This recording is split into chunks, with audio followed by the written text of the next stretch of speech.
Hello and welcome to the Tifo Football Podcast. I'm Joe Devine, and today I'm absolutely delighted to be joined by JJ Bull. Hello, you're not called Spider anymore then, no? Spider? That was your nickname. Oh, you mean Mo Domino? Oh, yes. It was a good day. It was a good day to be called Mo Domino. But no, I've returned to my my former, not alter ego, my main... Spider. My primo ego. It's called Joe. Also joined today by sports journalist and broadcaster Kate Mason. Hello. All right, how's it going? Spider, how's it going? Please don't call me Spider. I don't know why you've introduced this element, but I don't like it when Kate Mason calls me Spider. It's your name. And also, we're delighted to be joined by comedian Sean Burke. Hello. Thanks very much. I feel like we should have applauded both guests. It's too late. We were caught up on the spider thing. Should we have clapped ourselves? I Yeah, don't know if I that was was quite clapping you, right. you were clapping me. That's how true. I You were see it. clapping each other. Anyway, I was just going to say, it's sometimes like when you go to, have you gentlemen ever been to a spin class? no. Or any kind of exercise class at all? I've actually never been to an exercise class. What is this exercise concept? you speak Okay, of? well, you're never going to go when I tell you No. that at the end of an exercise class, almost every time, the instructor will say, give yourselves a round of applause. Yeah. You did Right. so well. And at that point, all of the bad work, all of the good work is kind of undone for me because it's so... The body tense. I can raise one that's even worse than that. When you do improv classes, you have to do that really big at the very start Right. when you're totally cold to it. And then Those are eventually you hard. learn to just let go of the ego and be fine. Yeah. But yeah. I recall now, actually, I once went to a yoga class that only had 4 people in, and all I could hear the whole class was just the sound of my sweat hitting the mat. Everyone nice. else completely dry. But me, it was, I never went back. Was never it a went hot back. yoga class? Or was No. Oh, wasn't, gosh.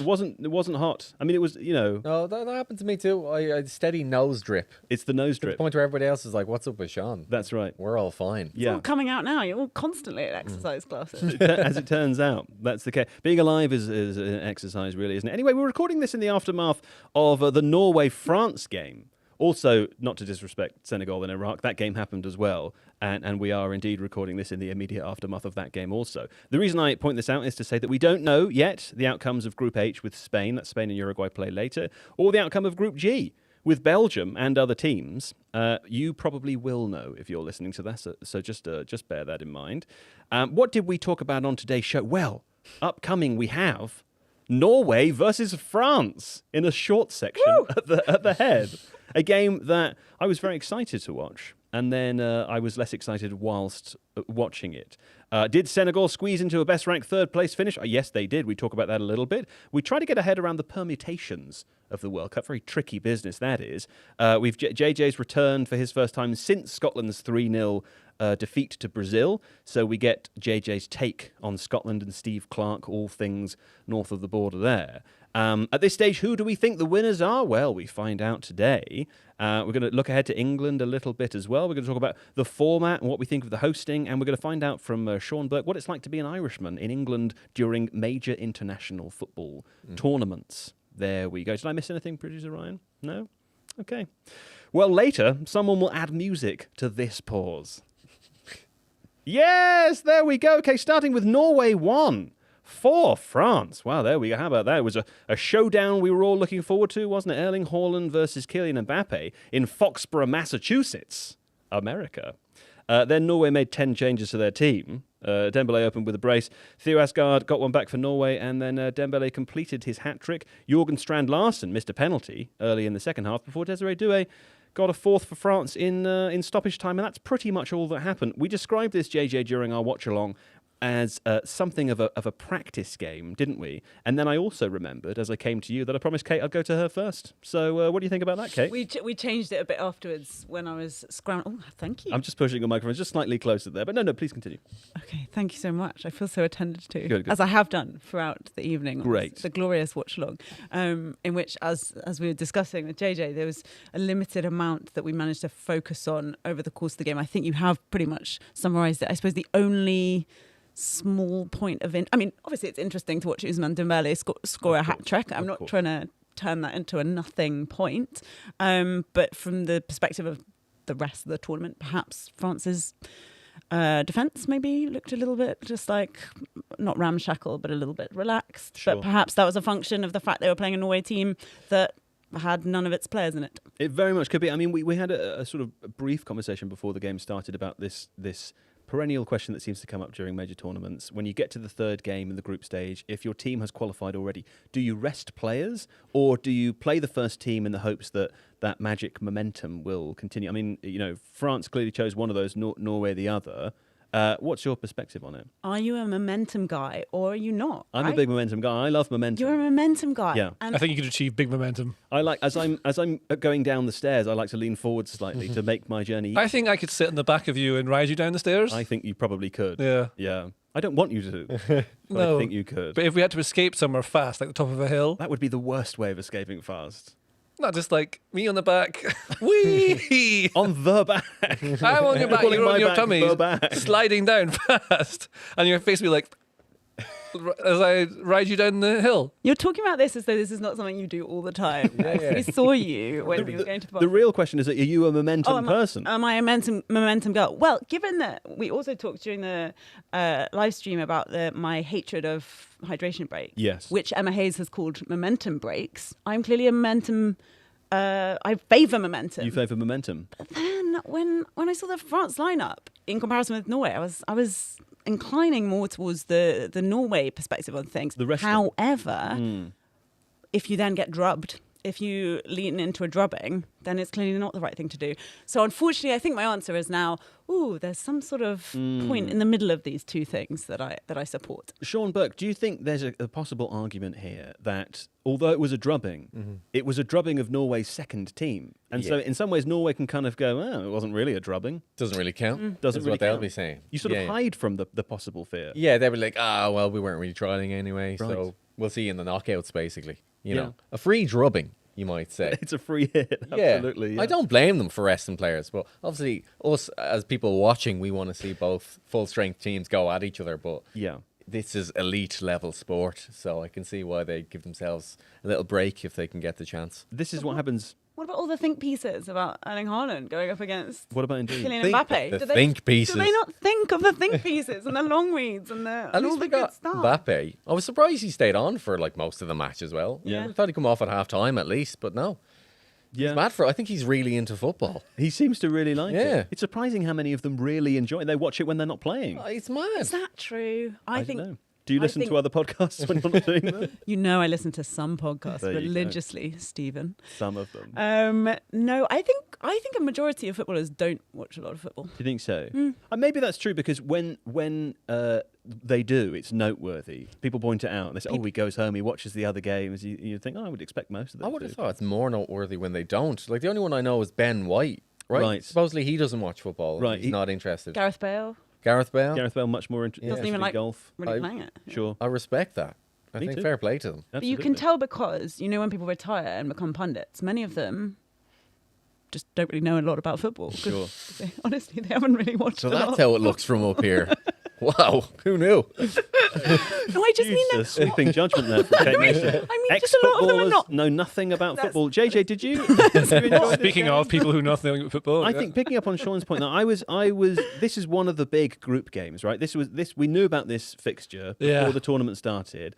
I looked at it. I thought it's a Friday night. I'm going to be excited about that. I'm going to get to see Erling. Is it Haaland. Friday? It's Friday today. Whoosh. I imagine that, and we'll get to see Kylian Mbappe go up against Erling Haaland. Ordinary people. The weekend is beginning.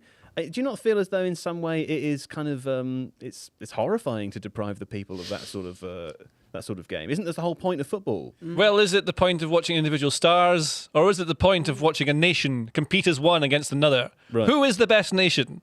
We'll find out at the end of this tournament. We'll find out during this podcast because there's a section called "Who's the Best Nation." Look Yeah. forward to that.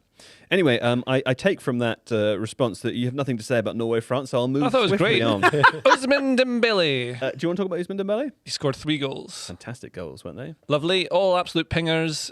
Big fan of this. I really like that the ball flies if you hit it right.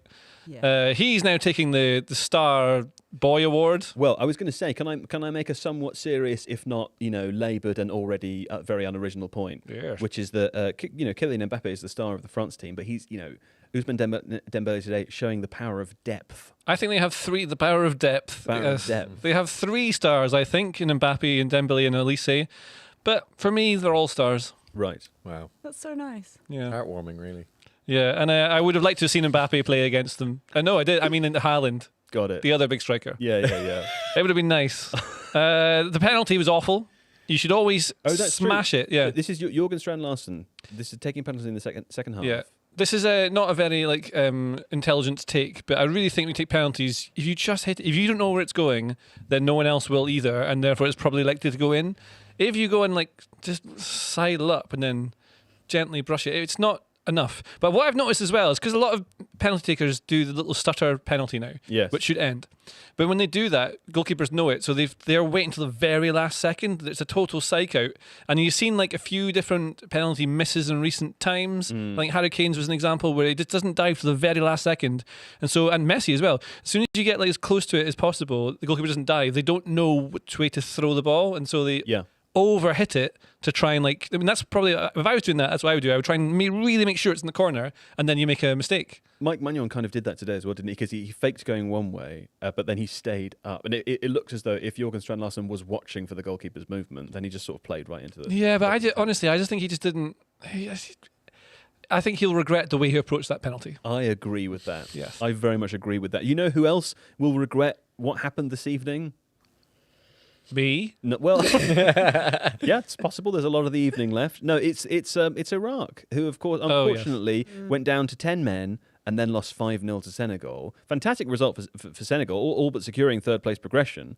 A third-place progression position, I've written, with a 5-0 win over 10-man Iraq. We didn't watch this game. It was on on the secondary TV. But it was great news for Senegal, who will go through, could actually play England potentially in the next round. Very bad news for Scotland, though, JJ. Why is that? Because it's looking less and less likely that we are going to win the World Cup. Yes. Now what we need to happen to finish eighth in the third place teams is Egypt. So if Egypt do not beat Iran and Spain do not beat Uruguay, which is after is this. That what you want? I want this to happen. So I need wait. You need Spain. I need Egypt to beat Iran. Yes. And we need Spain to beat Uruguay. Yes. Both of those are eminently possible results. Absolutely. Yeah. However, may I introduce you to the law of Scotland and Scottish football in tournaments? I think you also need Algeria to lose significantly. The There's most so many more conditions. Yeah, the most Scottish thing that could happen, and I don't wish this to be the case or to make it happen by manifesting it and believing it will happen. I don't think you have that. Even though it always does. Yeah. Well, is that we will miss out on about one goal. So someone will get pumped, but not enough. Like Algeria will lose, I don't know what the score they have to lose by is. I could probably find it, but we'll go with it for the first time. Until they'll lose 4-0 and they need to lose 5. It'd be that sort of thing. Do you The really margin will be think narrow. so? Because you're really quite close to... It's what always happens. At time of recording, you're it's still 5.26%, is it? Or will you back up to 8? Have a little look if you want to. I think we've all accepted we're on the way home. But So it just seems unlikely that it would get closer. yeah, so we're currently sitting in 9th out of 12. I just So think it's better to face facts. You know? I know this. Look, it's worse than you're saying it is. yeah. You're saying they might just lose out. We think they'll lose out But by actually- a huge number. Yeah. No, but if we're speaking purely practically about this, Yeah. Which we should. does it matter if you miss out by loads No, or by tiny? It doesn't. doesn't matter. It doesn't. And in fact, it's worse. Studies done on Olympic medalists show There we that go. it's actually worse to win silver than to win bronze. Yes, I've heard this. Because if you win silver, you're like, Oh. Came so you close. pillock Well, this is the with the thing. gold. Right. And if you win bronze, you're like, wow, I could have just been like one of those schmucks who didn't win anything. Absolutely. Well, exactly. And what will happen is it'll be exactly like the team that makes us lose, but not go into the next round by one goal. It'll be the game that's on TV that we're watching, so we get to see that happen. And they will concede like a raccoon will run onto the pitch and knock it in the goal from a corner, and it'll count, and that'll be why we go out. It'll be something like that, and then they'll introduce a new law. It's like no animal goals are allowed to stand anymore. This is the kind of thing that happens. I know it's. You're a secret Spurs fan. What is this? No, but this is, and again, I don't. We're trying to break out of this whole thing. This always happens to Scotland. We're trying. But yeah, I mean, the thing is we needed Germany to beat Ecuador, and of course Ecuador win that, Of course. and they were great. Yeah, That's it's like- exactly. I mean, everything that has to have happened has not happened so far. And then Senegal versus Iraq, you're like, Iraq, come on, you can do something here. 5-0. So no, I don't know. We'll see. This suggests you think that Scotland are more unlucky than bad. No, it's both. It's both, yeah. Unlucky and bad. Yeah. Okay. Yeah. We were lucky to qualify, I'll say that, because we weren't very good, so bad. And then we have been just so poor that you don't deserve the luck. Well, hold on this, Yeah. because we have a section next coming up, which is about, it's titled Scotland Misery. Oh, I see. And I feel as though Is this not it? No, this isn't it. This section was about Senegal and Iraq. We were learning. Sorry, No, yeah. that's fine. We were learning about the various permutations and also the superstitions of at least one Scottish man. But for now, let's take an advertisement break. And when we return, we're going to play a rondo. Don't worry, I'll explain to you what that is. Okay? Yes, what a fantastic break that was. We all enjoyed it here within the room. Now, we're going to play a rondo. Here's how the rondo works. Okay, I ask the room a question that has multiple correct answers. Okay, and don't worry, it's been tailored to you, Kate Mason, and to you, Okay. Sean Burke. That's the worst. We go round it. Yes, that's true, because when you fail, it will be all the Yeah, more painful, exactly. much like the Scotland rule.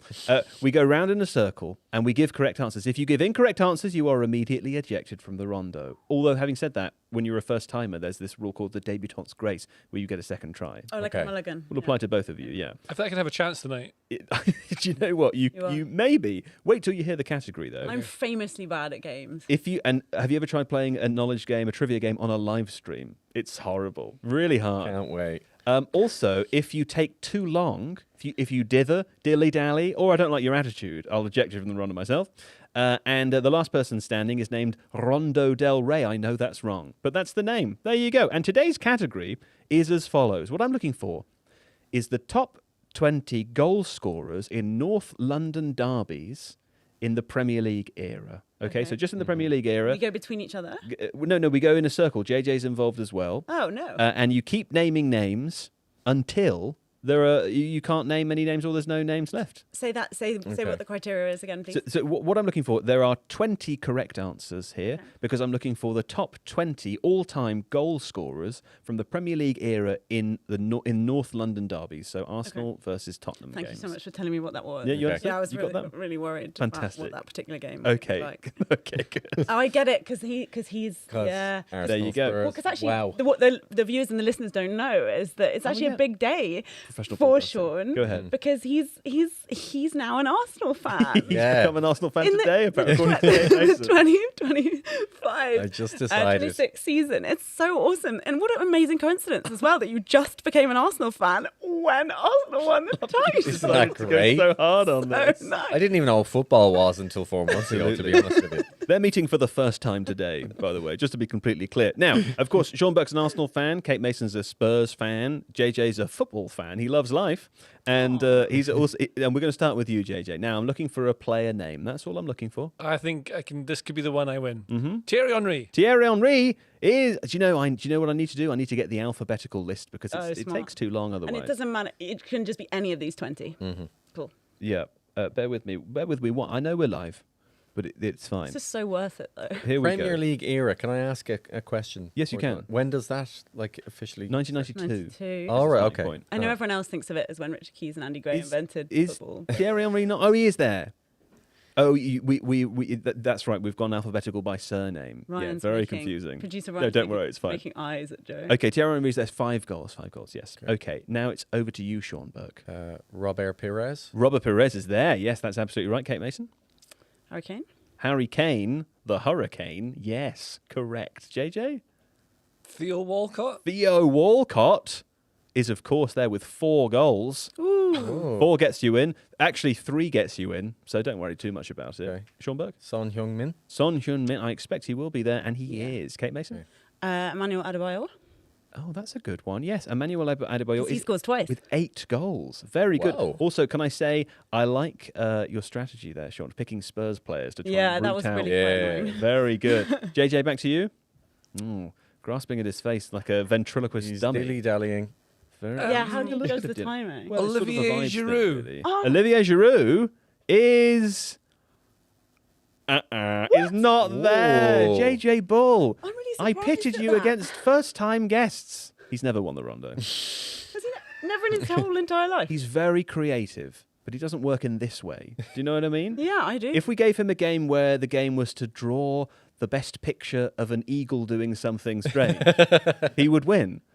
But when you play a trivia game with JJ, it doesn't play to respect. Sean Burke? Cesc Fabregas. Cesc Fabregas. Oh, Cesc Fabregas not there. Now, Barrett, you've got your debutante's grace. You get one more guess, but don't let Kate Mason win. She's been making fun of you for being an Arsenal fan. I know, yeah. It's hard for him, obviously. It's very hard Actually, for him, you should probably get 3 goes. That's true. He's so new to it. Is there a Yeah, corner yeah. version of winning this game? Okay, go on. You carry on. You've got to get another one before it moves on. Oh, Robin van Persie. Robin van Persie is there. 5 goals. Yes, well done. Okay, Kate Mason. It's getting very serious now. I know, and also my pick now is stupid. Well, I just want to say it because I just love to say his name. sure. You've got your debutante's grace as well. You can waste one if you want. Gareth Bale. Gareth Bale is there. 5 goals. Yes. He scored so many goals. Exactly. He So scored I so many didn't. I goals. couldn't picture North London derby ones. Sure. I could picture one, but yeah. Right. So then I just thought he's going to have scored them. Eberechi Eze. Yes, 5 Ah! goals. I Of hate course. that guy. Just from this season. I don't even know who he is, but No. Well, actually, he's a new guy. So he's a new guy. So you- Right, I just had a good vibe about the name. I'd seen it written down somewhere. Kate Mason? Oh my god. Now, just as a reminder for the audience, you are a professional sports broadcaster, Yeah, and but Sean Burke is just a And random I'm just some comedian numbskull. we pulled in off the street. This He's is not the even third- from this country. This is the third time he said numbskull. He loves that word. Bringing it back. Okay, come on, you're dilly-dallying now. I am. And you've moved away from your microphone again. I'm so I've told you about I'm that. really so sorry. Right, come about on. this. I'm going to start counting down from Did 5. someone already say cherry on me? Well, the thing is, part of the game, most people go out because they repeat a name that's already been said. And Well, I'm saying if you repeat a name that's already been said, you will be eliminated. Although you haven't had your debutante's grace yet, so you can say that one if you want to. oh, Do you want to say it? Say it. Say that name. yes, I say it. It's already been said. Now you have one more chance. swore. One more chance. Don't swear. We're on the live. We're live, Kate Mason. Okay, one more guess. Here we go. Would you like another clue? A clue? Yeah. Do you want a clue? No. You Why do people get clues? I don't know. When they're struggling, That feels really patronising. when they appear ill at ease. The clue was you know all of these people. By the way. That Yeah, was I what know. the clue Obviously, I was. know all of these people. Okay, come on. Say a name. I'm really sorry. Don't think about the fact that there are thousands of people watching you. There aren't thousands of people. Let me just double check. They've got nearly 2 million subscribers, these guys. It's actually Oh, well. unbelievable. You're so successful. Stop wasting time by complimenting us. This is another bad guess. Christian Eriksen?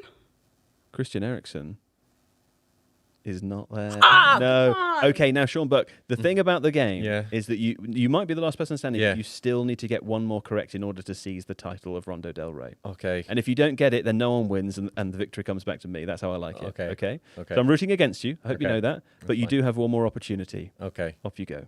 Jermaine Defoe. Jermaine Defoe Sake. is not there. No! He's not there. And I'm the winner. I'm the Rondo Del Rey. Oh, I love it when I win. Thank you for clapping me. Yes. Proud of Yeah. you. And I've drawn an eagle shopping for some records. There you go. Now, are you ready to hear names that you could have had? Did you do that with your mouth or with your finger? Put me out of my misery. You could have had Darren Anderton, Oh, yeah. Pierre-Emerick Aubameyang. You could have had Robbie Keane, Alexander Oh. Lacazette, Ljungberg, Ramsey, Saka, Sheringham, Van der Vaart, Ramsey, Vieira, yeah. It's dreadful. and Ian Wright. You could have had Ian Wright. Ian Wright was going to be my Yeah. There you go. That is How about that? That is extremely poor. I don't know, but I really enjoyed that. How about that? It's just another bit of win for me. Is that all of them? And that's all of them, yeah. That was you guys did quite well. You did very well Yeah, actually we for will. the first time. It's now Scotland misery, JJ. Yes. Let's talk about Scotland misery. Scotland, of course, they lost 3-0 in their final group game to Brazil I remember this. a couple of days ago. You've not been on the show since then. Can I hear your reaction? We're live, so I have to. Yes, we're live. So actually, no, I can't. Yeah. Let me ask you a slightly different question instead. Yeah, it's a couple of days on since, right? We spent a bit of this afternoon off air talking about Steve Clarke. Steve Clarke, Scotland manager, and I think there's something of a debate about what the future of Steve Clarke should hold at this stage as it relates to Scotland national football team. Where do you stand on this, and why? I stand in a very confusing position where I don't know, because I think Steve Clarke obviously has done extremely well to get everyone will say the same thing in Scotland, but he's done so well, and we're so proud of all the players, but also just delighted that we qualify for tournaments now. So that is one good thing, and you see your limitations now and again. Like obviously Brazil is so much better, and Morocco are so much better, but I don't think we're that much worse, and I don't think Like Cape Verde played so well against Spain. Why don't we play as well as them against teams like Morocco and Brazil? Because they could have done the same thing, right? So, and it's really hard to work out what the approach is. I think a lot of the things we see on the pitch from Scotland in this tournament is Clark telling them to do that? Are they not sure what their instructions are? Is it confidence issues? Is it just falling apart under the pressure? The occasion get to them a little bit. I don't think it's even that though. I genuinely think a lot of it is structure and being told to do things they're not sure what to do. Okay. But the weird thing is that like it reminds me a lot watching Scotland. Like they're trying to play out from the back, but there's no one showing for the ball, and I can't think they've been coached that way. Mm-hmm. So like. Because to me, if I was coaching that team, I would want to put someone in the little 6 position so you can play around them. But I guess they don't really have a player there that can do that as well as some others. I mean, Lewis Ferguson maybe, or Ryan Christie maybe, but like they're not doing that. And so is it because they can't do it? And is it Clark is so aware of the limitations? Like his post-match thing, he says like there's people who are idiots don't understand football, basically. His line is essentially that. Yeah. Is that like you don't understand like how hard this is to do. And like if you work in... So, you know, we're in the media, we do all these things. We're not working actually day to day with footballers. So it's a completely different thing. Mm-hmm. It's so easy to go, you should have done this, should have done that. Yeah. But like, hindsight, you can see there's certain things there. Haiti, we knew how to go for it. Haiti, we knew exactly, like, just watching them like 2 times, you see they're going to play 4-4-2, they're going to do this. So you want to make sure you've got these things in these situations so you can play forward. Playing like 2 strikers really far ahead, with 2 wingers really far ahead of everyone else, with 2 attacking players in the midfield behind them. It doesn't make any sense for building. Right. That means when you get to the final third, you'll be fine, but you've still got to get there. I remember watching, like, I always go back to like watching Aberdeen when we were terrible, like now, but like back in the maybe 15 years ago or something. And like the same problems would exist. It's one of the reasons I started getting into like football analysis stuff. I'd be like, why is someone not here? Why is that not here? Because it would make sense for me to be there. But then when I'd ask the manager about it, when I get into journalism, they'd say, well, that's because the space is further up. So like they would need to push the ball there and chase it. It's by design. But I don't understand the design. But football managers who are career professionals do, even though it doesn't make sense to me. Well, I mean, I think the main criticism of Scotland in the group is that they didn't score more goals against Panama, right? Haiti. Against Haiti. They now sit in a position where they are most likely to be one of the 4 not best third-placed teams.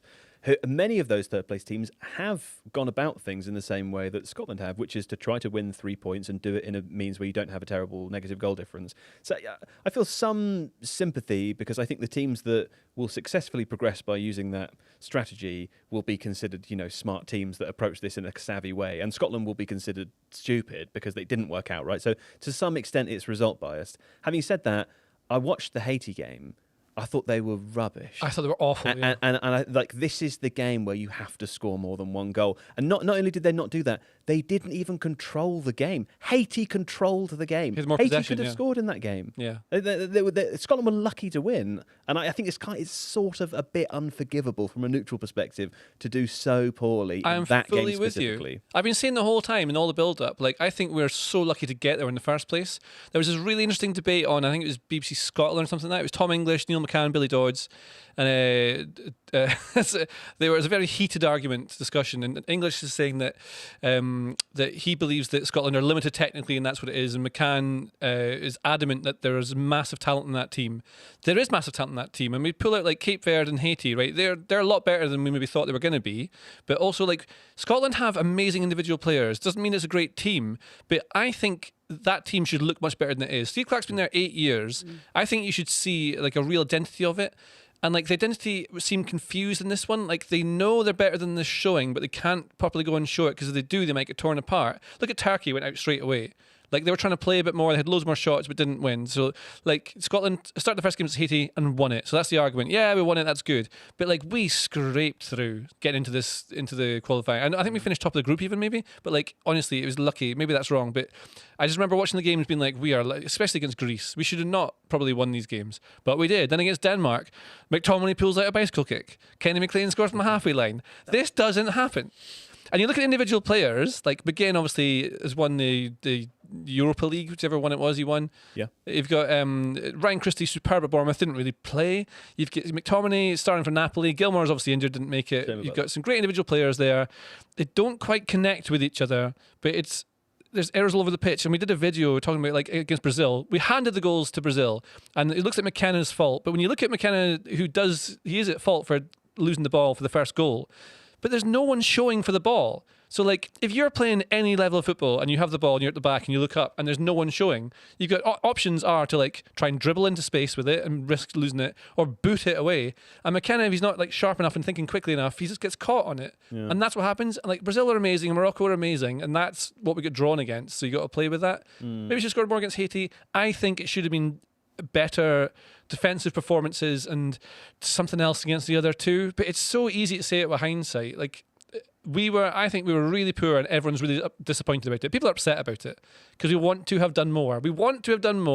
We know they're not amazing, but we know they're a lot better than that. But also, I don't know if they are anymore, because this is what they keep doing. This is what keeps happening. Yeah. I'm interested by the relationship with you guys and Steve Clarke, because from very much from the outside, it feels as though there's a lot of what you've obviously just described, the progress into the World Cup, and then also what's gone on in these games in the main tournament. But also looking back at the Euros, obviously it's not ideal to be playing Germany in your first game. Oh at the yeah, it was Euros. a hiding, wasn't it? But it was a kind of an extraordinary performance, because it was 5-1 in the end. You got a player sent off, and you're talking about Haiti controlling the game in the World Cup. And I'm not saying you should expect to control the game against Germany, of course not. But it's almost as though, is it just a kind of everyone's got a plan until they get punched in the face, and Scotland just always get punched in the face? I don't know what it is. I feel like individuals didn't turn up, but I feel like the how do you explain this? Like the network, what am I trying to say? The structure wasn't there for them to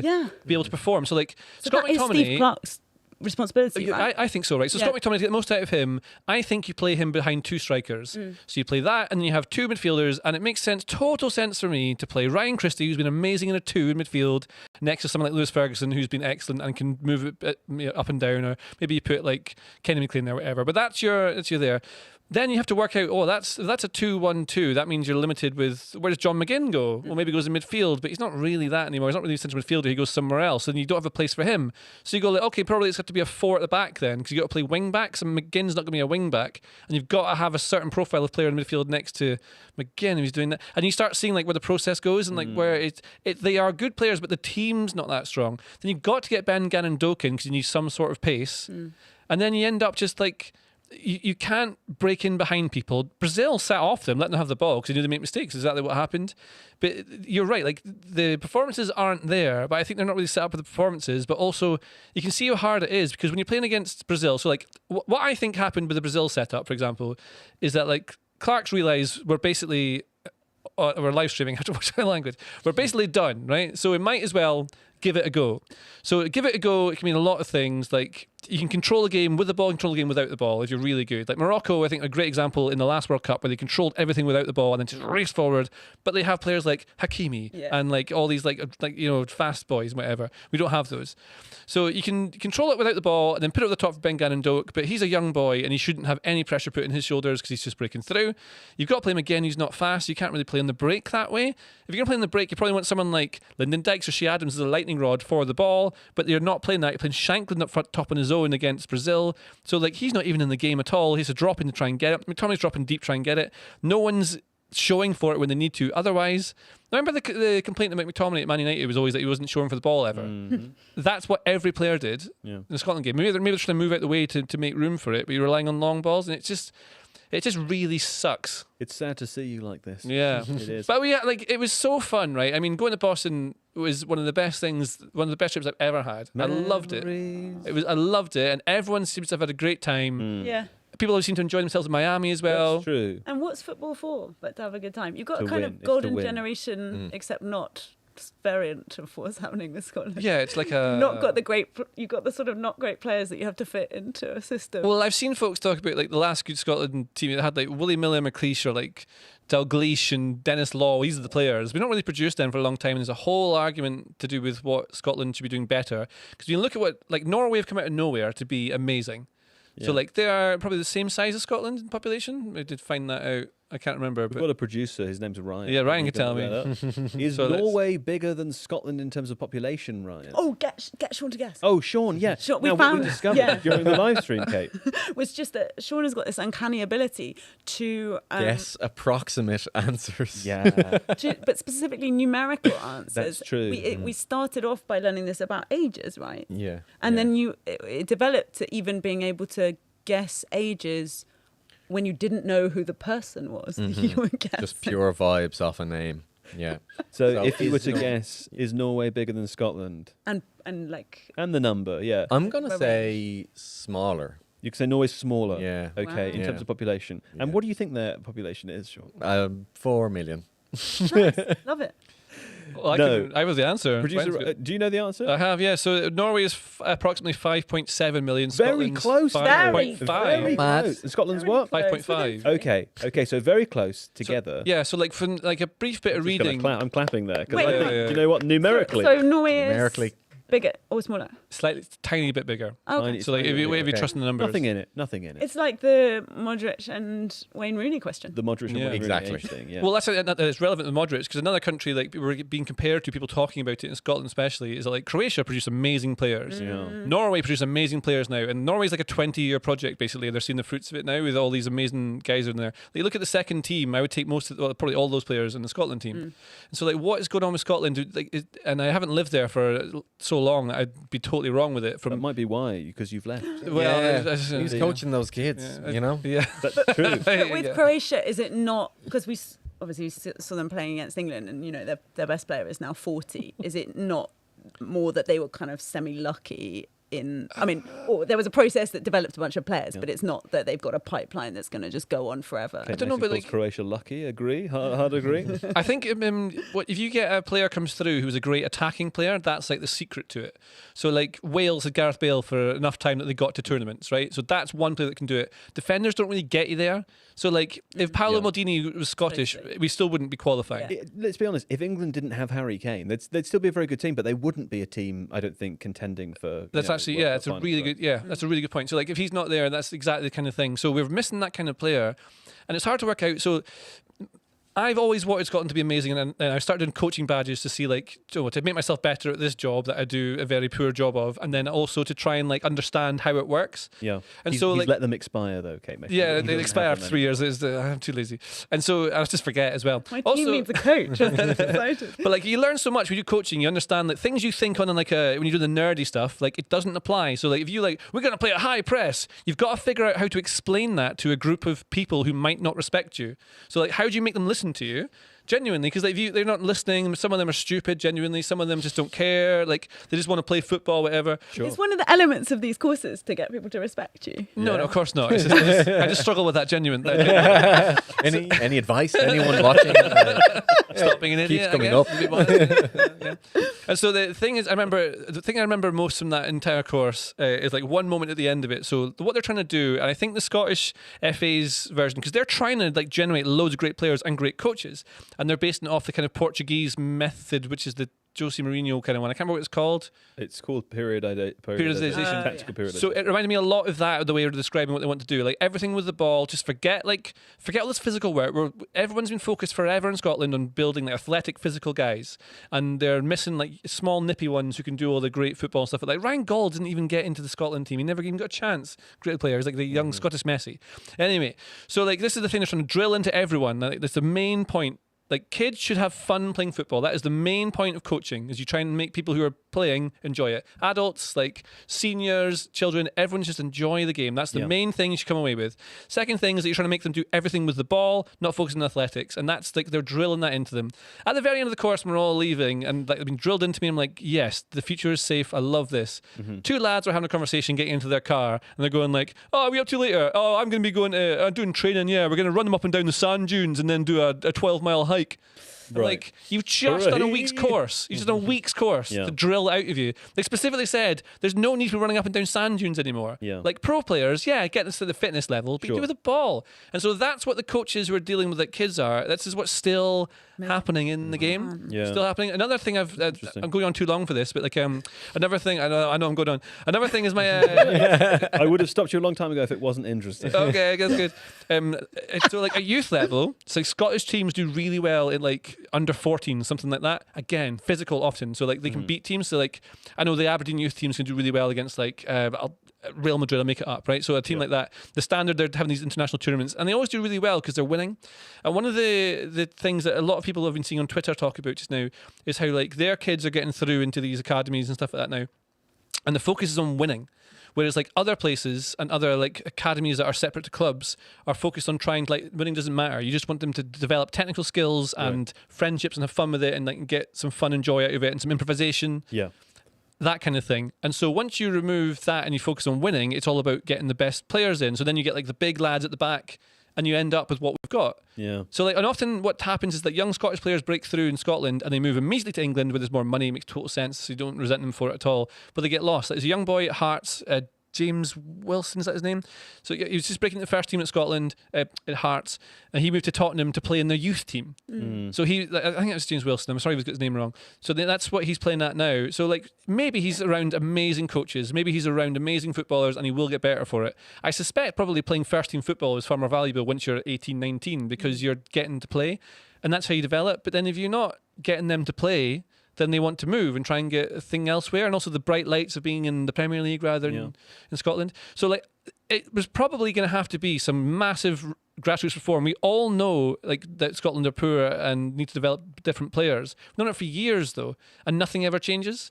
And it's kind of the frustration that I've been going out for a long time now, is that this is what's kept happening. England DNA and all that stuff, right? Scotland are meant to have that. Is it actually working? Will we see benefits of any of this in 10, 15 years? God, I hope so. Yeah. There's your social media clip right there. What, all 8 minutes of it? Yeah. How long have I been talking for? Just before we Is it go, still Friday? I think it was more than 8 minutes. It was good though. It was sorry. interesting. Instagram's doing long form now anyway. That's so, true. yeah. Just before we go to a break, I'm tempted to ask you, Sean Burke, are there similar conversations that happen in Ireland around, and another national team that are always on the periphery of qualifying for major tournaments? Yeah, listen, all I'll say is it could be worse, We'd love to just be there in the first place.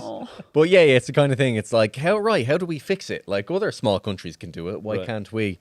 So you think it's, obviously the FAI in Ireland as well for a long time had a bit of a reputation as being a bit of like a bunch of chancers, basically, kind of ragtag bunch of lads just having the crack and not really caring that much about football. Like, but, we can produce good footballers. Like, you look at the players Scotland have now, it's giving notes of 2002 World Cup Ireland team where, like, throughout, like, the spine of the team was really good, was really good.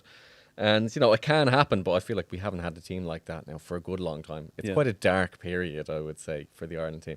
But, I mean, I'm not going to get in there and knock heads, Listen, we've hired Sean Burke, social media comedian, to have a word with the head honchos. I thought that's why you were here, is to move into that stage, into that phase of your I career. announced the next phase of my career. I'm now the head of the FAI. We're solving all these problems today. Did you watch Saipan?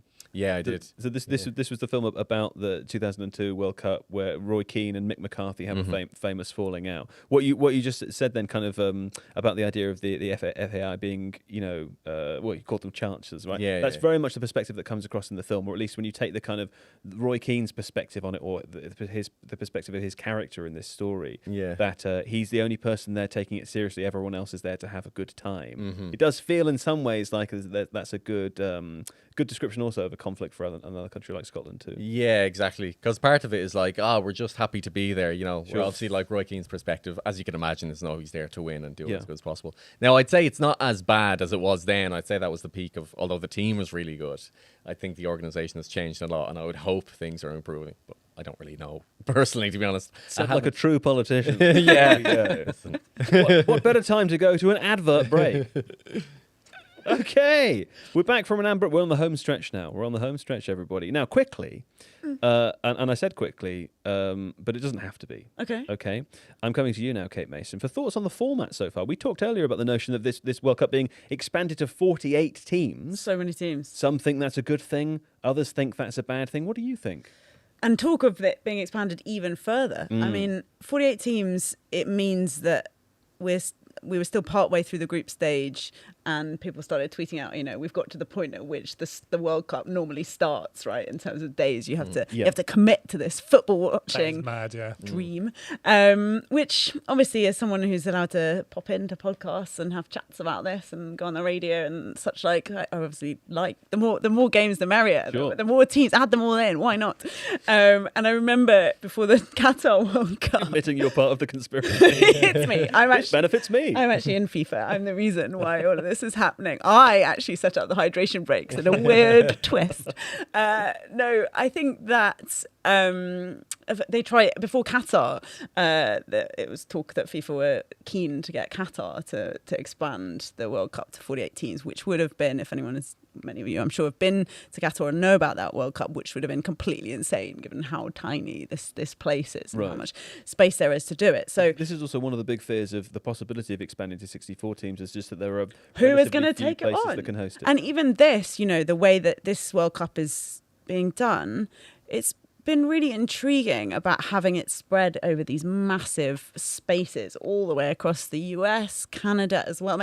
You could have had this in one of these places alone, surely, I'd have thought. But in fact, as the World Cup's obviously I'm not out there at the moment, so watching it from home, the way that these places have embraced the different fan cultures and the communities of immigrants in this space have enjoyed it so much that it doesn't seem like it's not felt as though the World Cup is taking over. Yeah. But I was in New York before the start of the tournament, and it did very much feel like, can we just talk about the Knicks? Like, I don't know why. I don't know why you're speaking about this soccer thing. So I don't know how much that is just because we're watching the coverage. But obviously we've seen a lot of what's gone on in Boston and all the fans taking over the places. So it's obviously it's felt. It's imbued these places with soccer excitement. But to your original point, the thing about the permutations of the third place teams and the way that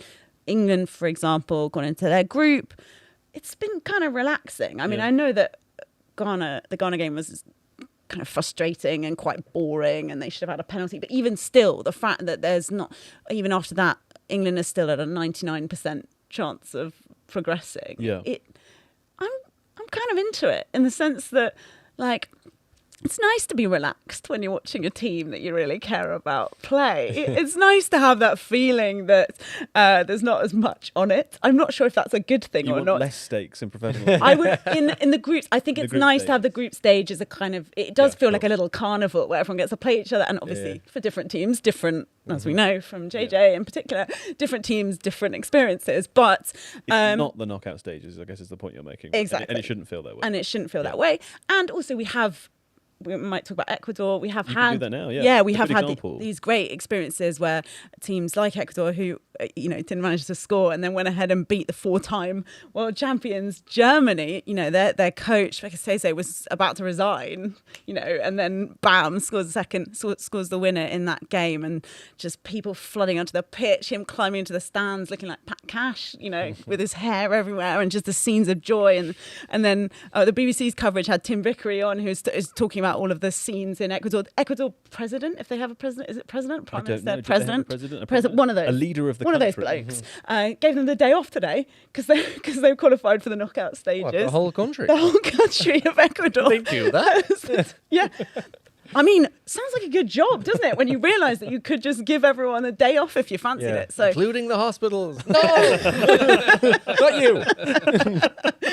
So I think at the end of this podcast, JJ is going to go sort out Scottish football. You're going to go sort out Irish football. I'm going to plan my new route to becoming Ecuadorian president. I'd love to see it. But yes, I think the group stage has felt like a real fun treat of so many games, and there has been jeopardy and there has been excitement in it. In principle, do I back the idea of having 48 teams in a World Cup?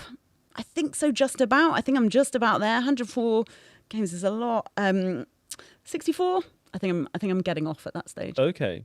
Oh, so that's interesting, isn't it? Because the one downside, I would say, or maybe it's an upside, of 48 teams is that you have this kind of weird mental third maths, place. confusing third place thing, which, to be honest, adds some jeopardy, although the jeopardy sort of feels kind of backloaded towards the end of the group stages, because we're really not going to know, we're still waiting.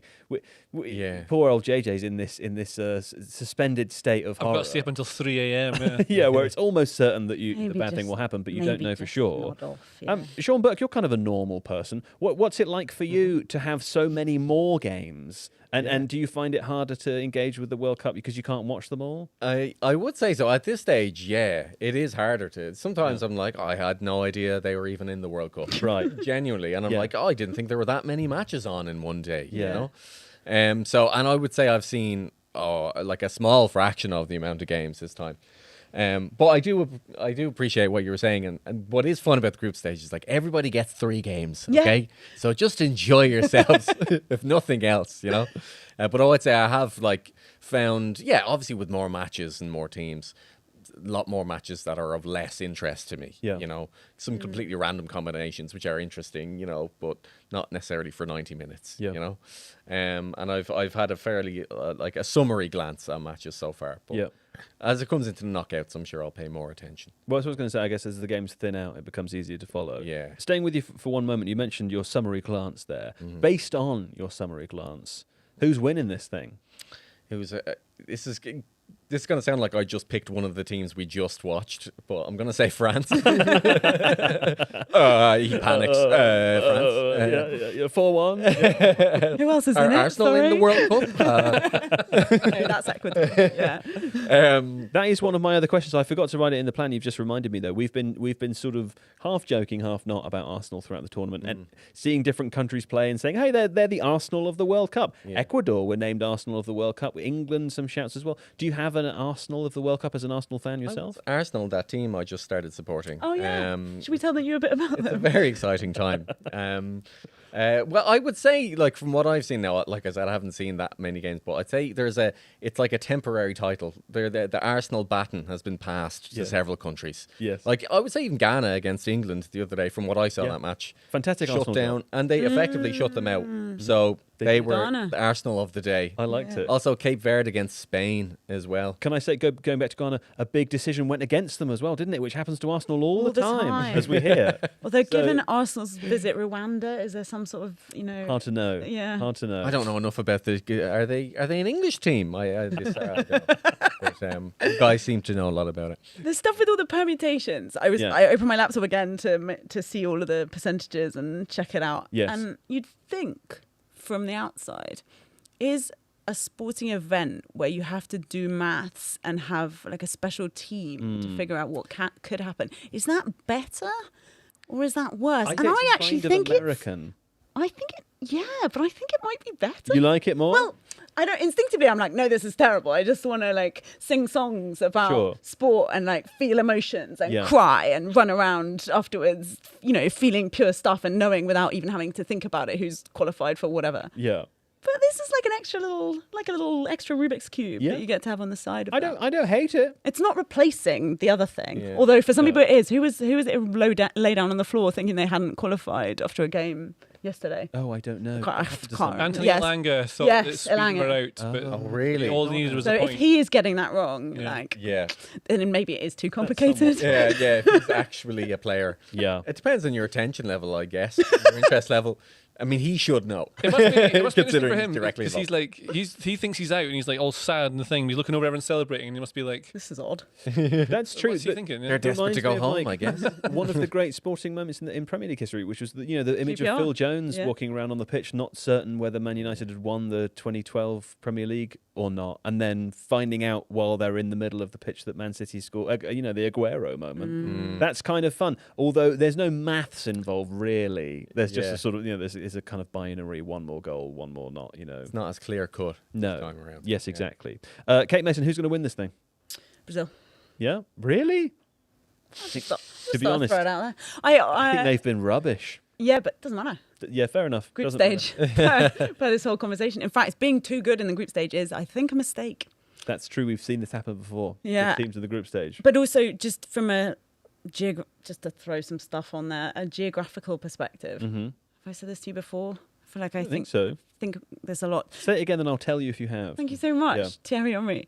I think that if you look at the history of the World Cup, Yeah. if World Cups are based in parts of the world that are not Europe, We haven't said this before. oh great, Yeah. European teams are less likely to win. So basically, if the World Cup is Yeah. hosted in Europe, you're going to get a European winner pretty Yeah. much every time. Did Anywhere you else? know, though, that and then this catches me out every time because of what the world map looks like, the one that we use.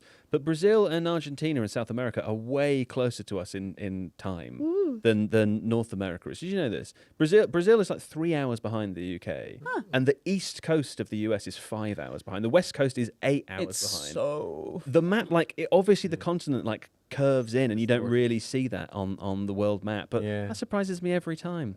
Yeah, I would have thought it'd be just the same as the States, like at least 5 hours. You would have thought. You would have thought. The US is massive. There's no getting away from it. So yeah, if we think that one of those teams is going to, do we think Argentina is going to win? Maybe. Do we think the US is going to win?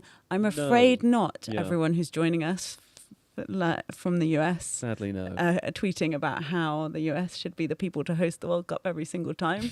Stick around. It's good in other places too. JJ, who's going to win this thing?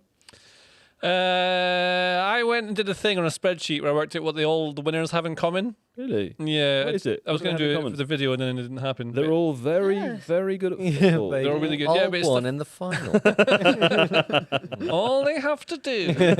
It was things like home advantage, is that what you're talking about? Yeah. Or continent advantage. Having a specialised manager, like a manager who would be good for, I would say Tuchel is not a specialised manager because he's like a club manager who has Got it. specific tactics, whereas I think it's someone who's like an international manager. So I tried to Well, having a manager from from that country as well, because no country has ever won it with a foreign manager. That's another thing. Yeah, it's another one of my columns. It's on there. Yeah, the transplanted chemistry is really important. So Huh? if you have several players at Bayern Munich playing the Germany team, Yes. really good. So England have an Arsenal core, of course. but yes, but I mean, I haven't seen them so much because Saka's not played as much. I mean, I know Madueke and Sure. Rice is there, but Yeah. what's the other Arsenal ones? Declan Rice. Oh, Declan Rice. Only There were Madueke, 4 on the by the pitch way. the other day at Was the there? same time. Let's Who just was it? keep saying the stuff back to you that you're Oh, saying is to it? us. I know, but actually Is it? starting in the 11. So it's got to be the main core of the team. Imagine the Right, Spain right, team that won, right? It was like Xavi, Iniesta, Busquets, Sure, and sure. all the lads who play together every single week. So you need that as well. So you're saying England should play all the Arsenal players? Genuinely, yeah. Yeah. Or like all the Man City ones, wherever you can get all together. Whoever's like the core, you have to have the core of the team has to be from the same club. That's massive. Yeah. Look at the average age; it's got to be about 27. You have to have a world superstar. Even better is if you have a world superstar who's like who's a playmaker, so not even a goal scorer, like a playmaker. Interesting. These are not, I've got so far Have my you got a research team and that stopped. ticks all these boxes? Well, yes. It's France, isn't it? Well, there's actually a couple. And the other really important one, Yeah. as I always go on about, is the water carrier. You've got to have the water carrier. Yeah. So Particularly because you can't get water in the stadiums anymore. So Well, you need someone exactly. to bring it You with gotta that. pay I think they overturned that $18,000 rule, for didn't it. Yeah. They overturned it. Thank So you, I'm talking over Manzani. you there. What a guy. So I think so. Like for instance, England tick quite a lot of boxes, but their water carrier is Jordan Henderson, and he doesn't really play, so it doesn't really count. Yeah. Mm. Don't they I not think- have any other water carriers? Not for me, really. I think they just have good players. What I mean specifically by water carrier is different. Yeah. It's kind of a thing, and they don't really have some transplant chemistry, but not really. Because Say more about water carriers. Say define that a bit more. What do you mean? Which one? What is a what- water carrier? Water carrier. Like what Didier Deschamps was in France back in the day. It's like a player who isn't as good technically as the other ones, but is the leader, and you'll do whatever he does because he'll inspire you to it. Ryan Yates. Ryan Yates in Andy Nottingham Forest. Robertson. Andy Robertson. Andy Robertson, kind of, but I'd say he's just a good player. Yeah. So it's got to be someone who does like the donkey work. He's always like. wasn't that good against Brazil? Well, yeah, Rodrigo de Paul at Argentina Yeah. is the perfect example. Like, Messi's got the world superstar. He's a game breaker. He's a playmaker. They've got the whole continent thing. They've also got a manager who's specialised. They've also got Yeah. Rodrigo de Paul. They're closer geographically. Nice. Yeah, exactly. Exactly. And I would count Alvarez as a game breaker, so they're important too. So like I think Argentina honestly are much better than we think they are. Portugal take almost every box. The only problem is their like superstar is Bruno Fernandes, and it's Yeah. not built around him. It's built No. against Ronaldo. And if it wasn't, I think that would be enough. Wow. That could be enough. So yeah. like so they were my sort of my picks. France obviously are just in there as well. They tick almost every box as well. But I don't see the water carrier. I think it might be Coney, but I think it's actually better than that now. So Yeah. he's not. Maybe he counts as that, but an elite one. I don't know. Patrick Vieira was keen to dismiss that on TV earlier. So You yeah, should that's say what I've that- got. You should say that thing about Portugal and about how Ronaldo is basically kind of destroying their chances of winning the World Cup. I think you should say that for a. Oh, more everyone of a says that. Though. precise But I mean, he way. scores all the goals, and like I get it. Like, whatever you think of Ronaldo is like Ronaldo the person, Ronaldo the footballer. Like he scores goals in certain places. If you don't have him, you put in Gonzalo Ramos, who makes mistakes and isn't always there in games, or you play Neto up top. He's not great as a false nine. I don't love that. Or you play Rafael Leao, who I just don't. I'm He's not, great. Yeah, he's great, but like, I don't think he's the one to play up front. And if you want someone up front just to like make a bit of space for you and make a run, if Ronaldo can tone it down and make it less about him always making the same run or doing those sort of things, and they've got They play tomorrow, of course. Yeah, in the so- final game away at Colombia, midnight. I guess technically Sunday morning, but Saturday night. yeah, really. I That'll be a really big yeah. one. So like I get all the things about Ronaldo. I'm fully on board with him, and I'd say the same stuff. But So you're saying Argentina? I think it's France, Argentina, Spain, or Portugal. Okay.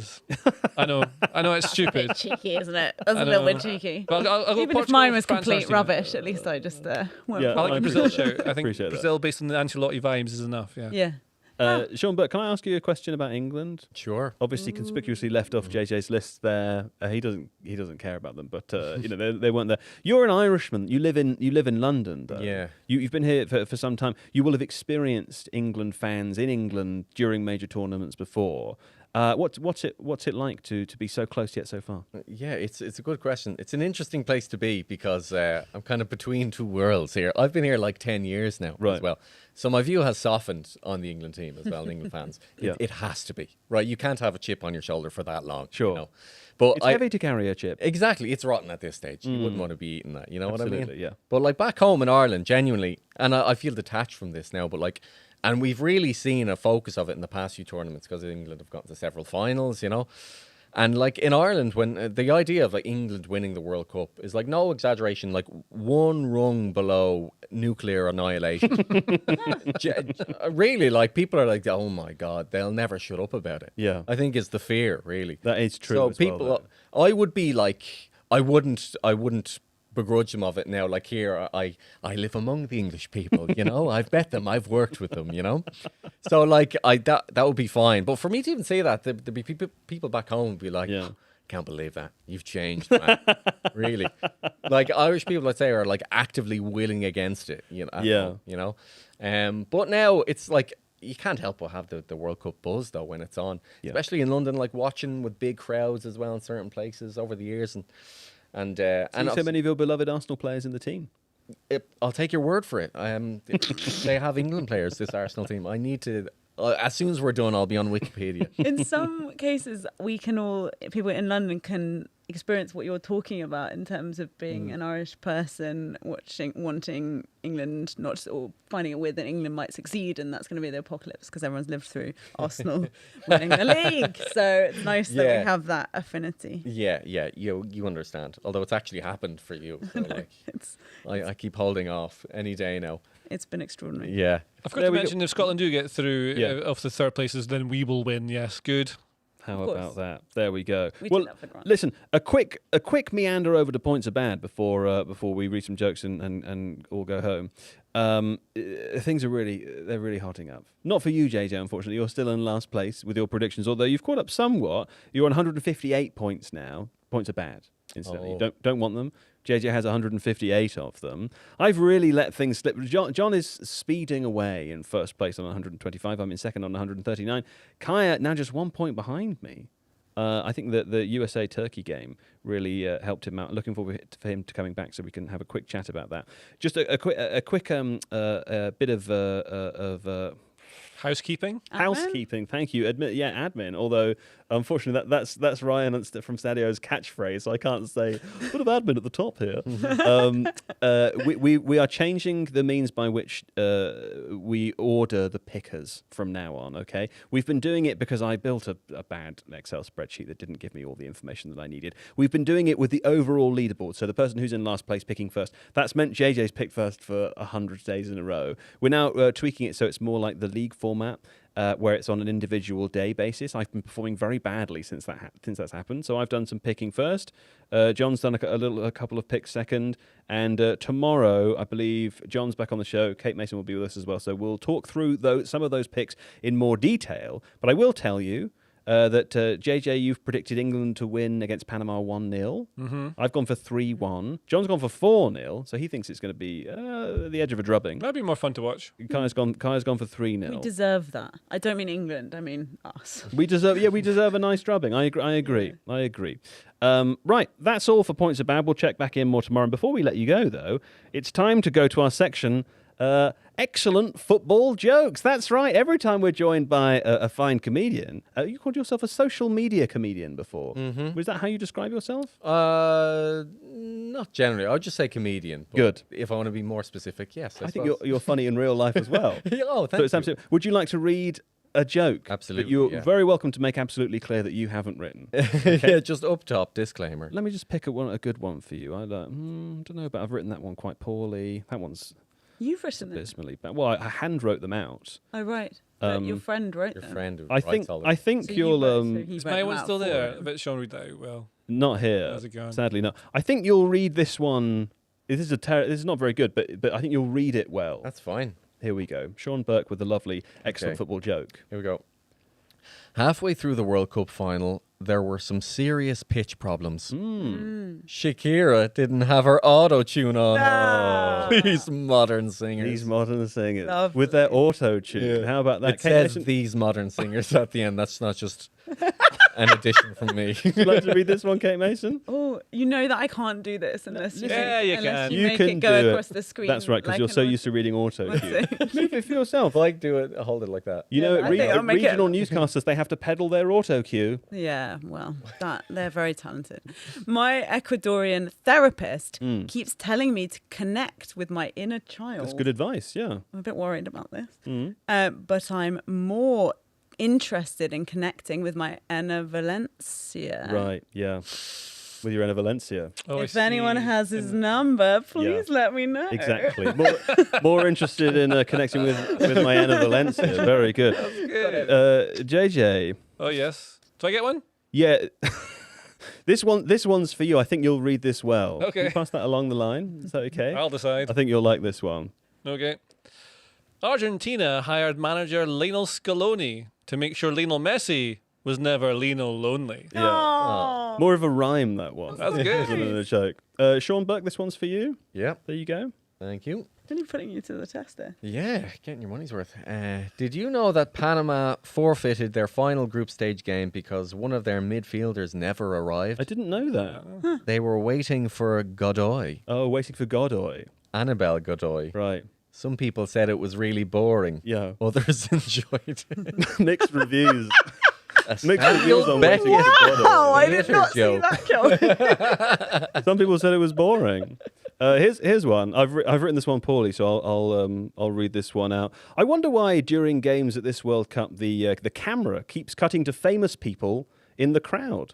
It could be because of our shared vacuous, desolate culture that prizes celebrity over all else, or it could just be a coincidence every time it happens. Right. There we go. Nice. And this last one is for you, Kate Mason. Thank you so much. There you go.